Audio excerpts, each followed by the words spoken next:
Everybody.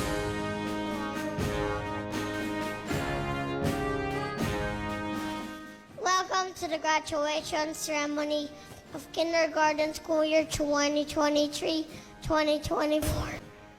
I am Maverick Cyrus Manangam Huayo, and on behalf of my friends and classmates, we welcome you all to this wonderful event. This is my moment. Ganyan nga ang pinamalas ng 6-year-old na si Maverick Cyrus Pelayo sa pagtatapos ng kindergarten.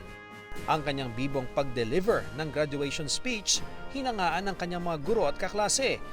Walang kodigo, memorize niya ang kanyang talumpati.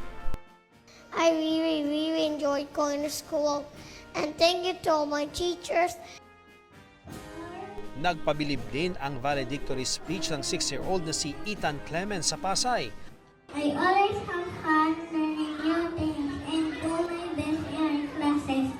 They say that it's alright if I make mistakes because that is how I will learn. Ang motivational message ni Ethan, tiyak na tatatak di lang sa kanyang mga kamag-aral kundi maging sa mga estudyante ng buhay. In life, we will stumble and fall but we can stand up again stronger after learning something new. Ang batang si Sian nasa honor list din, pero sanay na raw siyang walang kasamang magulang tuwing may program sa eskwelahan. Kaya maging sa recognition day, tanggap na niyang di makadadalo ang kanyang OFW na ina. Sabi ko, Sian, sino ka-attend sa recognition mo? Ang reply niya sa akin, Mami, kung sinong available. Parang na-feel bad din ako kasi may honor siya eh.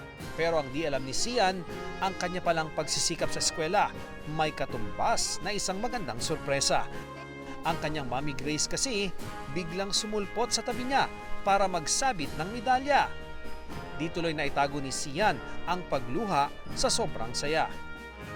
Speaking of moral lesson, isang aral daw ang natutunan ni Mami Grace na itinuro ng kanyang anak.